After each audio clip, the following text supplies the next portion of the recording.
Good morning students. आज carbonyl यौगिकों के इस 4th वीडियो लेक्चर में हम लोग कार्बोनिल यौगिकों की संरचना और उनकी रिएक्शंस के बारे में डिस्कस करेंगे। कार्बोनिल कंपाउंड्स जो होते हैं उनकी रिएक्शंस को समझने से पहले ये जरूरी है कि हम उनके स्ट्रक्चर को और उसकी क्रियाशीलता को समझें। तो आज के इस वीडियो लेक्चर में हम लोग डिस्कस करने वाले हैं polarity of carbonyl group, basicity of carbonyl group, nucleophilic addition reaction, reaction with HCN and reaction with alcohol। तो ये टॉपिक हम कवर करेंगे और ये आज का जो टॉपिक है ये बहुत इंपॉर्टेंट है क्योंकि यहाँ आपको बेसिक कंसेप्ट रिएक्शन का समझाया जाएगा और इसी के बेसिस पर आप सब रिएक्शंस को बिना रटे कर सकेंगे। तो आइए सबसे पहले हम डिस्कस करते हैं कार्बोनिल समूह की ध्रुवता और उसकी क्रियाशीलता। कार्बन ऑक्सीजन में आप बंद देख रहे हैं, आप सभी को दिख रहा है। तो जो कार्बन है और जो ऑक्सीजन है दोनों के पास तीन sp2 कक्षक होते हैं। एक s और 2 p मिलकर 3 sp2 कक्षक बनाते हैं। ये कार्बन का एक sp2 कक्षक है, ये दूसरा sp2 कक्षक है और एक कार्बन का sp2 कक्षक और एक ऑक्सीजन का sp2 कक्षक मिलकर एक सिग्मा बंध का निर्माण करते हैं।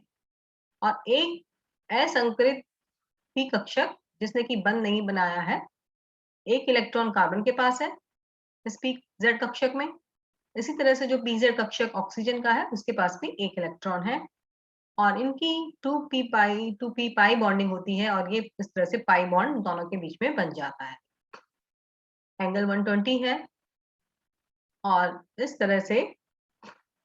और जो sp2 कक्षक है ऑक्सीजन का उसके पास 2 लोन पेयर ऑफ इलेक्ट्रॉन है। ये देख रहे हैं आप, ये 2 लोन पेयर जो कि बॉन्डिंग में भाग नहीं लेते, सिर्फ एक ही sp2 कक्षक जो कि सिग्मा बॉन्ड बनाता है कार्बन के साथ, तो एक ही सिग्मा बॉन्ड बनता है इसका और बाकी जो 2 इसके पास क्या रहते हैं, लोन पेयर ऑक्सीजन के पास।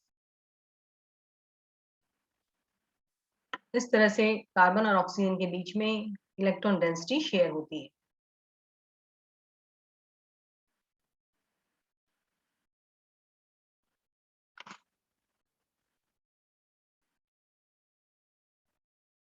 कार्बन के तो तीनों sp2 कक्षक संकरित कक्षक 3 सिग्मा बंध बनाने में प्रयुक्त होते हैं, लेकिन ऑक्सीजन का सिर्फ एक ही sp2 संकरित कक्षक यूज होता है।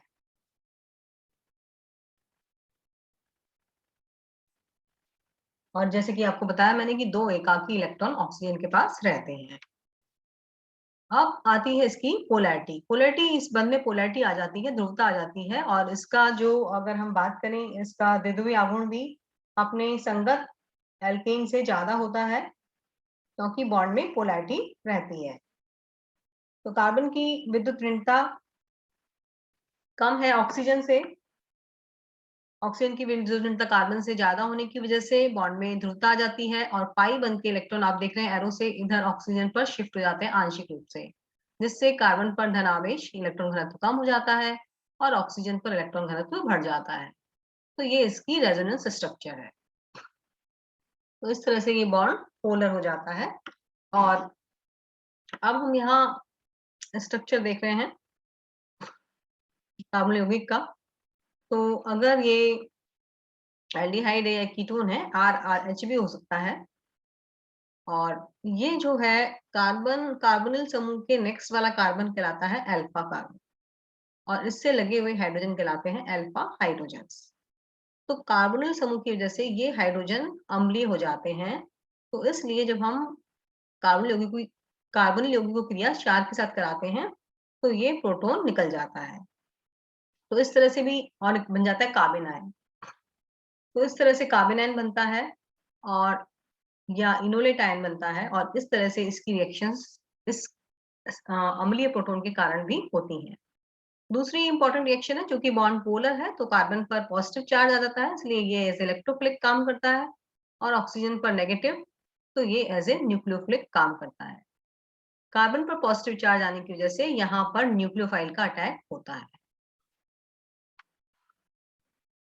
तो वैसे तो ये दो तरह की रिएक्शन देते हैं, न्यूक्लियोफिलिक एडिशन रिएक्शन और रिएक्शन विद एसिड्स, लेकिन हमने इनको फर्दर 3 कैटेगरीज में डिवाइड किया हुआ है, reaction with acid, nucleophilic addition reaction और ऑक्सीडेशन।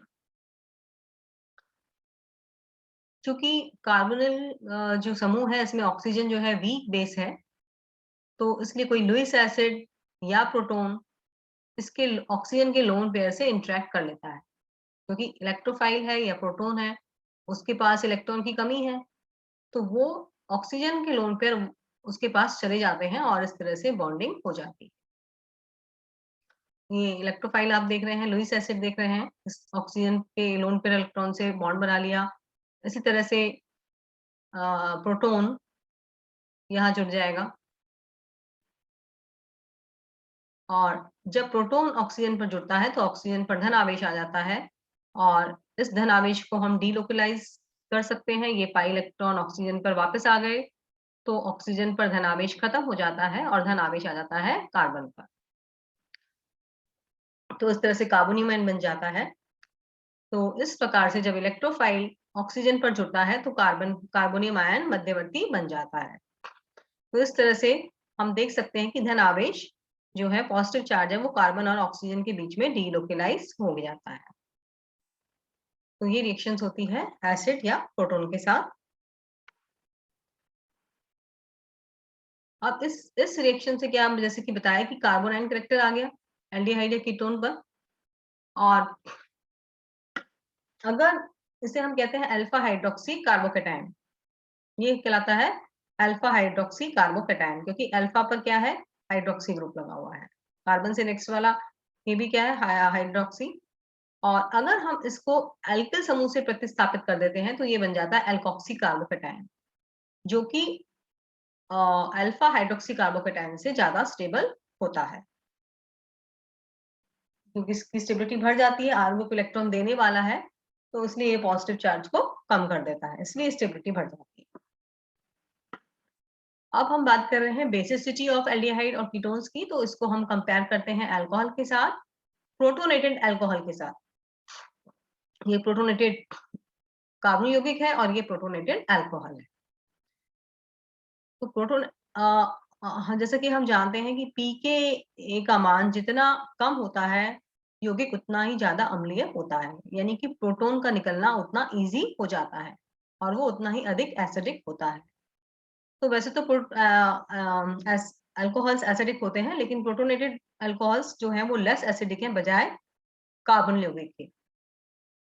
तो एक तरह से हम कहेंगे कि अल्कोहल्स कम एसिडिक हैं और ये ज्यादा एसिडिक है कीटोन्स, और इसलिए कीटोन्स बेसिक कम है और अल्कोहल ज्यादा बेसिक है। तो इस तरह से हम कंपैरिजन में देख सकते हैं कि कीटोन्स ज्यादा बेसिक नहीं होते, वो अम्लीय ज्यादा है।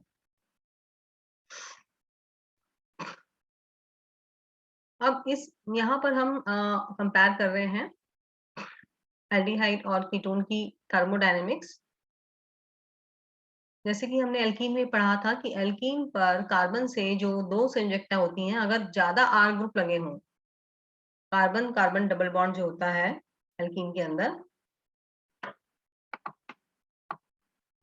ये तो इससे जितने आर समूह लगे होंगे,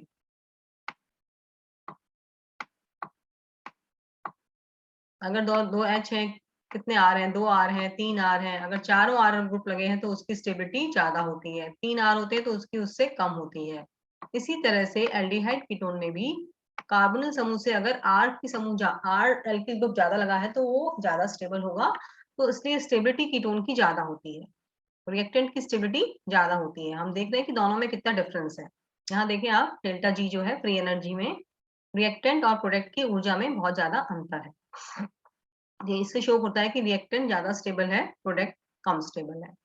और इसके विपरीत अगर हम एल्डिहाइड में देखते हैं तो दोनों की ऊर्जा में ज्यादा अंतर नहीं है, तो रिएक्टेंट कम स्टेबल है, प्रोडक्ट ज्यादा स्टेबल है। तो जो पोलैरिटी है, ध्रुवता है कार्बन यौगिक की, वो उसकी चयनात्मकता को अफेक्ट करती है उसकी न्यूक्लियोफिलिक एडिशन रिएक्शन को। क्योंकि कार्बन पर धन आवेश है पोलैरिटी होने की वजह से, इसलिए यहाँ पर आएगा आपका पॉजिटिव और ये है नेगेटिव। तो अब जब न्यूक्लियोफाइल आएगा तो वो इस कार्बन पर जुड़ेगा। तो अब ये कितना बॉन्ड पोलर है, यानी कि कार्बन पर इलेक्ट्रॉन घनत्व जितना कम होगा, न्यूक्लियोफाइल का अटैक उतना ही इजी हो जाएगा। तो अगर हम ऑर्डर की बात करें एल्डिहाइड कीटोन के साथ, तो फॉर्मल्डिहाइड जो है वो ज्यादा क्रियाशील होता है न्यूक्लियोफिलिक एडिशन के लिए, और ये ज्यादा क्रियाशील है, इसकी रिएक्टिविटी ज्यादा है। और फिर है एल्डिहाइड CH3 CHO, इसमें एक R लगा हुआ है और एक CH3 समूह, और फिर आते हैं हमारे कीटोन्स, क्योंकि यहाँ पर 2 अल्किल ग्रुप लगे हैं। स्टेबिलिटी ज्यादा है, इसलिए क्रियाशीलता कम है। तो ये एक CH3 जब कार्बन पर लग गया तो ये R ग्रुप है, इलेक्ट्रॉन देने वाला समूह है, इसलिए ये कार्बन पर इलेक्ट्रॉन घनत्व बढ़ाएगा तो इस पर पॉजिटिव चार्ज कम होगा, और इसलिए न्यूक्लियोफाइल का अटैक भी स्लो हो जाएगा। जबकि यहाँ पर कोई भी CH3 समूह नहीं है, और कीटोन के अंदर 2 CH3 समूह हैं, तो इसलिए यहाँ पर 2 एल्किल समूह हो गए जो कि कार्बन को इलेक्ट्रॉन दे रहे हैं। कौन से कार्बन को? कार्बन वाले को, इसको। तो इसलिए जो एडिशन, न्यूक्लियोफिलिक एडिशन रिएक्शन होती हैं वो कीटोन में स्लो होती हैं एज कंपेयर टू एल्डिहाइड्स। तो जैसे जैसे कार्बन परमाणु पर एल्किल समूह की संख्या बढ़ेगी, कार्बोनिल यौगिकों की क्रियाशीलता कम होती जाएगी। और यदि कार्बोनिल समूह से कोई बेंजीन रिंग या पाई सिस्टम लगा है, तो वो भी क्या करता है, उसको डीलोकलाइज करता है। तो पाई इलेक्ट्रॉनों का क्या हो जाता है, अगर ये बेंजीन रिंग यहाँ मान लीजिए हमारे इस तरह से CO से लगी है, ये एल्डिहाइड ग्रुप है और ये बेंजीन रिंग लगी है, तो अब क्या होता है कि ये इलेक्ट्रॉन क्या हो जाते हैं, डीलोकलाइज हो जाते हैं। ये इस तरह से डीलोकलाइज हो जाते हैं, ये यहाँ आ जाते हैं और ये वाले यहाँ आ जाते हैं। तो उसकी वजह से भी स्थायित्व बढ़ता है और इसलिए क्रियाशीलता कम हो जाती है। तो इसलिए अगर हम एरोमेटिक की बात करें तो बेंजल्डिहाइड ज्यादा स्टेबल होगा, जो ज्यादा रिएक्टिव होगा। फिर अब हम लेंगे ये बेंजीन, और ये है CO CH3 एसिटोफिनॉन, इसकी क्रियाशीलता कम होगी, सो किसमें एक R लग गया। और अगर हम बेंजोफिनॉन की बात करते हैं, यानी कि 2 बेंजीन रिंग लगी हैं, तो ये इसकी क्रियाशीलता और भी कम हो जाती है। और तो इस तरह से जो न्यूक्लियोफिलिक एडिशन रिएक्शन है वो 2 मैकेनिज्म से हो सकती है, क्षार की उपस्थिति में हो सकती है, बेस कैटलाइज हो सकती है, और या वो एसिडिक कैटलाइज हो सकती है। कार्बोनिल न्यूक्लियोफिलिक जो एडिशन रिएक्शन है उसमें इक्विलिब्रियम रहता है, और ये देख रहे हैं हम कि ये हमारा रिएजेंट है, ये न्यूक्लियोफाइल है, तो न्यूक्लियोफाइल पहले यहाँ अटैक करता है, फिर ये पॉजिटिव एच यहाँ अटैक करता है, और इस तरह से ये यौगिक बन जाता है। तो यहाँ जो है रिएक्शन कितनी सरलता से होगी, कितनी मतलब इजीली होगी, ये इस पे डिपेंड करता है कि के इक्विलिब्रियम का मान कितना है। के इक्विलिब्रियम का मान जितना ज्यादा होगा, अभिक्रिया उतनी ही सरलता से होगी। या हम एक तरह से कहें कि जितना ज्यादा कार्बन इलेक्ट्रोफिलिक होगा, न्यूक्लियोफिलिक का योग या न्यूक्लियोफिलिक योगात्मक अभिक्रिया उतनी ही इजीली संपन्न होगी। ये देखिए फॉर्मल्डिहाइड, अभी मैंने आपको समझाया था, फॉर्मल्डिहाइड है, इसमें के इक्विलिब्रियम का मान 2000 है। जब एक एल्किल ग्रुप आ गया तो ये इसको थोड़ा सा इलेक्ट्रॉन दे रहा है इस कार्बन को, तो इस पर धनावेश इलेक्ट्रॉन घनत्व थोड़ा सा बढ़ जाता है, और इसलिए क्रियाशीलता के इक्विलिब्रियम का मान 1 हो गया। और अगर दोनों ही एल्किल समूह लग जाते हैं तो के इक्विलिब्रियम 0.001 रह जाता है। तो इसलिए के इक्विलिब्रियम का मान जितना अधिक होगा, क्रियाशीलता उतनी अधिक होगी। अब एक और इम्पोर्टेंट फैक्टर है कि जब न्यूक्लियोफाइल अटैक करता है, ये देखिए जब न्यूक्लियोफाइल अटैक करेगा कार्बन पॉजिटिव पर, तो ये पाई बॉन्ड के इलेक्ट्रॉन ऑक्सीजन पर जा रहे हैं, जिसके कारण ऑक्सीजन पर इलेक्ट्रॉन घनत्व बढ़ा और नेगेटिव चार्ज आ गया, तो ये न्यूक्लियोफाइल यहाँ जुड़ गया। तो इसमें अगर आप देखें तो जो कार्बन है वो यहाँ संकरण था उसका sp2 और यहाँ हो गया sp3 और कितनी संयुक्ता हो गई 4, टेट्रा कोऑर्डिनेट हो गया। तो अगर R समूह बल्कि होंगे तो ये इसको घेरेंगे तो इसको कार्बन को घेरेंगे तो न्यूक्लियोफाइल का अटैक डिफिकल्ट होगा। जितना R बड़ा होगा न्यूक्लियोफाइल का अटैक कार्बन पर उतना ही डिफिकल्ट हो जाएगा और इसलिए जो है रिएक्शन स्लो हो जाएगी। तो इसीलिए कीटोन्स के अंदर और कीटोन में भी अगर R बड़ा हम ले लेंगे तो reaction nucleophilic addition reaction slow हो जाएगी। तो ये रीजन है न्यूक्लियोफिलिक एडिशन रिएक्शन का कि अगर हमें जितना इजीली हम रिएक्शन चाहते हैं कार्बन पर इलेक्ट्रॉन घनत्व उतना ही कम होना चाहिए, अर्थात कार्बन पर इलेक्ट्रोफिलिसिटी बढ़नी चाहिए। अगर आप इस कंसेप्ट को समझ लेंगे तो आप इजीली सभी रिएक्शंस समझ के कर लेंगे। अब हम डिस्कस कर रहे हैं फैक्टर्स माने कि जो कि न्यूक्लियोफिलिक एडिशन रिएक्शन को अफेक्ट करते हैं। तो जैसा कि अभी आपको मैंने बताया कि 4 कार्बन का संकरण sp3 हो जाता है, 4 ग्रुप लग जाते हैं एडिशन प्रोडक्ट के अंदर, ये एडिशन प्रोडक्ट है। तो अगर बल्कियर ग्रुप होंगे तो स्टेरिक हिंड्रेंस होगा और इसका क्या हो जाएगा डिस्टेबलाइजेशन और इसलिए के इक्विलिब्रियम का मान कम हो जाएगा। ये देखें कि आप ये फॉर्मल्डिहाइड है, एसिटाल्डिहाइड है, कीटोन है और यहाँ हमने CH3 की जगह टर्शियरी ब्यूटॉक्साइड ब्यूटाइल ग्रुप लगा दिया है। तो जैसे जैसे हम फॉर्मल्डिहाइड से कीटोन की तरफ जा रहे हैं, rate of nucleophilic addition reaction slow होती जा रही है क्योंकि स्टेरिक हिंड्रेंस बढ़ रहा है कार्बोनिल कंपाउंड पर यहाँ पर। इसलिए के इक्विलिब्रियम का मान कीटोन के लिए कम हो जाता है।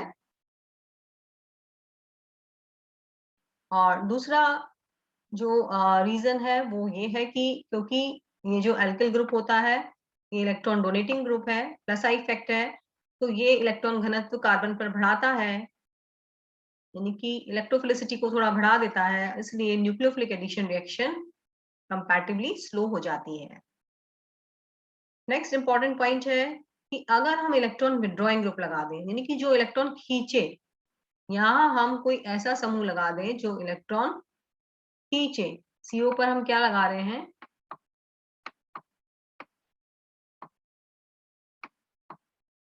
ये U, इलेक्ट्रॉन अपनी तरफ खींच रहा है, कोई आपने एक्स ग्रुप ऐसा लगा दिया है तो ये बंद के इलेक्ट्रॉन अपनी तरफ खींच रहा है, तो उससे कार्बन पर इलेक्ट्रॉन घनत्व क्या हो जाएगा, कम हो जाएगा और उसकी वजह से इसकी इलेक्ट्रोफिलिसिटी बढ़ जाएगी और न्यूक्लियोफिलिक का अटैक इजीली हो जाएगा, तो वो इसको फेवर करेगा और उसके के इक्विलिब्रियम का मान ज्यादा होगा। जैसे कि आप इस एग्जांपल इस सीरीज में देख सकते हैं, यहाँ हमने आयोडीन है, यहाँ Br है, यहाँ Cl है और यहाँ फ्लोराइड है, क्योंकि फ्लोराइड की इलेक्ट्रोनेगेटिविटी सबसे ज्यादा है, तो ये बंद के इलेक्ट्रॉनों को अपनी तरफ और ज्यादा खींचेगा। आयोडीन की कम होती है, आयोडाइड की। तो जैसे जैसे विड्रॉइंग ग्रुप की या इलेक्ट्रोनेगेटिविटी हम कहते हैं बढ़ रही है, तो electrophilicity of carbon compound, carbon atom की बढ़ रही है और इसीलिए रिएक्शन रेट ऑफ रिएक्शन भी बढ़ जाएगा। नेक्स्ट फोर्थ इंपॉर्टेंट पॉइंट है, अगर कोई पाई डोनर कार्बोनिल समूह से लगा हो, ये देखिए ये इलेक्ट्रॉन न्यू देगा और ये इलेक्ट्रॉन न्यू देगा, तो ये इलेक्ट्रॉन दे रहा है कार्बन को, यहाँ से ये इलेक्ट्रॉन दे रहा है, तो ये पाई इलेक्ट्रॉन डोनर्स है, लोन पेयर ऑफ इलेक्ट्रॉन्स है जो कि इसको इलेक्ट्रॉन देते हैं कार्बन को। तो जब इलेक्ट्रॉन देंगे तो कार्बन पर इलेक्ट्रॉन घनत्व बढ़ाएंगे, तो नेचुरली रिएक्टिविटी कार्बन यौगिकों की न्यूक्लियोफिलिक एडिशन के प्रति कम हो जाएगी। तो सबसे ज्यादा इलेक्ट्रोफिलिक होगा ये वाला क्लोराइड, क्योंकि पाई इलेक्ट्रॉन डोनर है लेकिन साथ साथ माइनस आई इफेक्ट भी शो करता है, इसलिए यहाँ पर ये इलेक्ट्रॉन खींचेगा, देगा लेकिन खींचेगा भी, तो कुल मिलाकर इफेक्ट रहेगा, यहाँ पर इलेक्ट्रॉन घनत्व कम हो जाएगा। OAC में भी Cl की तुलना में ये इसको इलेक्ट्रॉन खींचेगा क्योंकि माइनस आई इफेक्ट भी शो करता है, लेकिन NR2 जो है ये माइनस आई इफेक्ट शो नहीं करता, ये सिर्फ प्लस M इफेक्ट शो करता है, तो ये इलेक्ट्रॉन घनत्व तो बढ़ाएगा कार्बन पर, इसलिए कार्बन का इलेक्ट्रोफिलिक कैरेक्टर कम हो जाएगा और न्यूक्लियोफिलिक की जो रिएक्शन है, न्यूक्लियोफिलिक एडिशन रिएक्शन, वो स्लो होगी। तो इस तरह से आप इस कंसेप्ट को अगर समझ लेंगे तो आप इजीली सारे रिएक्शंस बिना रटे कर लेंगे। अब ये तो था जनरल कंसेप्ट, अब हम चल रहे हैं न्यूक्लियोफिलिक एडिशन रिएक्शन। ये है nucleophilic addition reaction with HCN। तो देखिए यहाँ हमने मैकेनिज्म बताया हुआ है। पहले इसको न्यूक्लियोफिलिक एडिशन रिएक्शन क्यों बोलते हैं, क्योंकि पहले न्यूक्लियोफाइल का अटैक होता है। तो साइनाइड जो है वो अटैक करेगा कार्बन पर, ये जुड़ गया, टेट्राहेड्रल इंटरमीडिएट बन गया, ऑक्सीजन पर ऋण आवेश, और अब प्रोटॉन जो है HCN से जो H है, प्रोटॉन है, वो अब ऑक्सीजन पर जुड़कर साइनोहाइड्रिन बना लेगा। तो सिंपल इस तरह से न्यूक्लियोफिलिक एडिशन आपको करना होता है। जो भी न्यूक्लियोफाइल हो अभिकारक का, उसको कार्बन पर जोड़ना है और उसका धन भाग ऑक्सीजन पर, बस। ये देखिए यहाँ पर आप क्या जोड़ेंगे, CN और यहाँ पर H। इसमें भी यहाँ इस कार्बन पर CN और यहाँ पर H। साइनोहाइड्रेन्स जो होते हैं वो बहुत इंपॉर्टेंट यौगिक है। इससे हम कई सारे कार्बनिक यौगिकों का सिंथेसिस करते हैं। ये हमारा HCN के योग के बाद कार्बोनिल समूह पर ये हमारा साइनोहाइड्रल आता है। इसका अगर हम कंप्लीट, ये बहुत इंपॉर्टेंट रिएक्शन है स्टूडेंट्स, अगर हम इसका पूर्ण जल अपघटन करते हैं अम्लीय माध्यम में, तो ये CN, बाकी देखिए ये तीनों कुछ नहीं करना है आपको। CN जो है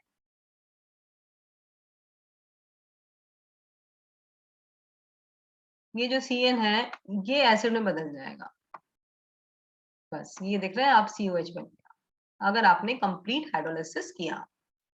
और अगर हमने इसका अपचयन किया, अपचयन करते पर हम, ये CN किस में बदल जाता है, CH2NH2, तो ये CH2NH2। और अगर हम इसका इनकम्प्लीट करते हैं, यहीं पर जब हम हाइड्रोलिसिस कर रहे हैं, अगर ये इनकम्प्लीट करते हैं तो ये बनाता है CONH2,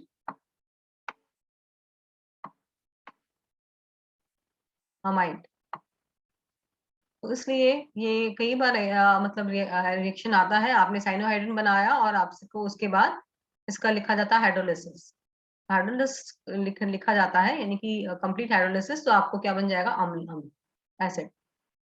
और अगर उसने अपचयन लिखा है तो आपको अमीन बनाना है। तो ये दोनों ही रिएक्शन बहुत इंपॉर्टेंट है, जो कि आपको याद रखनी है समझ के। नेक्स्ट है एडिशन ऑफ सोडियम सल्फाइड। तो सोडियम सल्फाइड की जब हम बात करते हैं,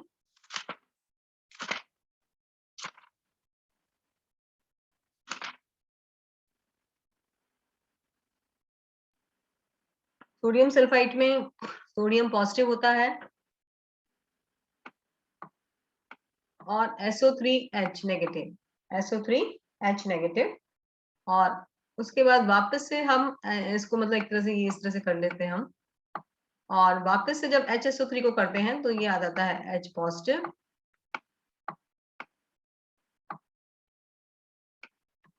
प्लस SO3 माइनस।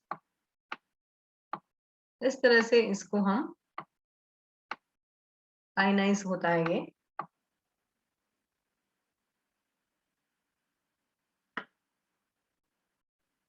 तो ये जो SO3 जो है ये नेगेटिव है, तो ये जुड़ जाएगा कार्बन पर, और H जो है पॉजिटिव है तो ये जुड़ जाएगा ऑक्सीजन पर। और क्योंकि ये SO3 होता है तो इस पर फिर बाद में सोडियम ऐड हो जाता है, तो इस तरह से बाइसल्फाइड एडिशन कंपाउंड आपको प्राप्त होता है। ये एल्डिहाइड, OH, H यहाँ पे आप लगा देंगे और SO3Na इस पर लगा देंगे। तो इस तरह से योग होकर सल्फाइड, सोडियम सल्फाइड एडक्ट प्राप्त होता है। नेक्स्ट रिएक्शन है एडिशन ऑफ अल्कोहल। ये भी न्यूक्लियोफिलिक एडिशन रिएक्शन है। एल्डिहाइड कीटोन को हम एसिड या बेस की प्रेजेंस में अल्कोहल के साथ रिएक्शन करेंगे, तो अल्कोहल में ये नेगेटिव और ये ऑक्सीजन H पॉजिटिव। तो OR को कार्बन पर जोड़ना है आपको और H को ऑक्सीजन पर। फिर जब हम दूसरा अल्कोहल का मॉलिक्यूल लेते हैं तो ये H भी R से रिप्लेस हो जाता है, ये रिप्लेसमेंट हो जाता है, प्रतिस्थापन हो जाता है H का R से, और इसको हम कहते हैं एसिटल्स। एसिटल्स ये बहुत इंपॉर्टेंट है, ये कार्बोनिल समूह जो है उसको प्रोटेक्ट करते हैं।